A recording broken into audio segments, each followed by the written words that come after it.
prayer vigil and memorial service for Charlie Kirk on Capitol Hill last night was packed with lawmakers paying their respects. Most of them, vast majority of them, were Republican. By NewsNation's count, only 6 Democrats were in attendance. My next guest was one of them. Congressman Don Davis stood alongside Republican counterparts as they prayed for Kirk's family. Congressman Don Davis of North Carolina joins me now. Thanks so much for being here. So why did you think it was important to go last night? Thank you. When I think about Charlie, I'm a proud 94 graduate of the United States Air Force Academy, and we were both appointed to serve on the United States Air Force Academy's Board of Visitors.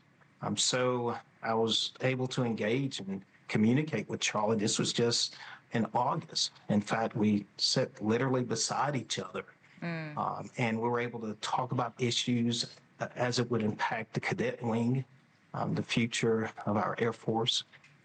So when I think about leaving this setting with him, and actually part of what we spoke about were increasing threats out of all things. And just days later, to see then these video images that were just rampant on the internet. Yeah, it was really awful. It was traumatic, and for me, we're dealing with humans here. I mean, I would venture to say that you and Charlie Kirk didn't agree on a lot of things, but it's the point of what I was just talking about with my previous guest, which is when you're sitting with somebody who's right across from you and in person, you don't hate that person. You might disagree, but you can discuss or even argue. In your case, you just worked with them on this common goal on behalf of the Air Force cadets. But it's the point that, you know, it's harder. I think part of the problem with all this hate is driven by people who've never met that person. It's the point for me is political violence there's no place for it in our democracy. And we have to be able to sit down and talk to each other.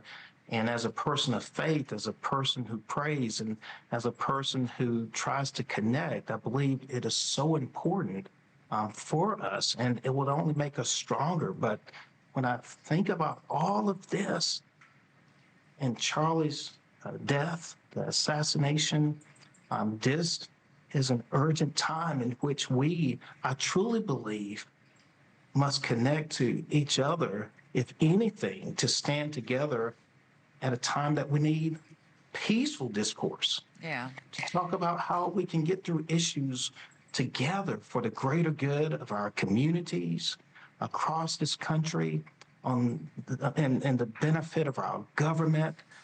We need to put the American people first here. And to me, again, I mean, when you have now his wife that's grieving, you have his kids trying to figure out when their dad's going to come home. You know, these are things that I think about. It could have easily been me when I think about threats to members of Congress. And that my final question to you, Congressman, because I had another congressman from Missouri on a couple nights ago who said he was canceling all his town halls and public events. You know, House Speaker Mike Johnson said on NewsNation last night that there is everybody's really worried. There's been how do you feel about your own safety right now? Very quickly. Again, going back to the conversations even Charlie and I were having, I mean, these increasing threats. I'm concerned increasingly, even if it's not for my own safety, when I'm out there, constituents should have a right to engage with their members of Congress. Yeah. And it's so important to me to make sure a constituent that comes to meet me, whether it's at a listening session at town hall, that they're able to go home safely. These are things that come to my mind. And this is a time now that I believe we have to lead by example, set the example. So you're not canceling public appearances? Just yes or no? I'm not canceling public appearances. Good for you. We're continuing to look at how we can make sure we're addressing security needs. But all right. For me, I want to make Thank you. I'm so sorry. I'm up against a computer here. So thank you. Please come back. We appreciate the conversation. Thank you for watching. Subscribe below and download our NewsNation app right now on your phone, and you will get fact-based, unbiased news for all Americans.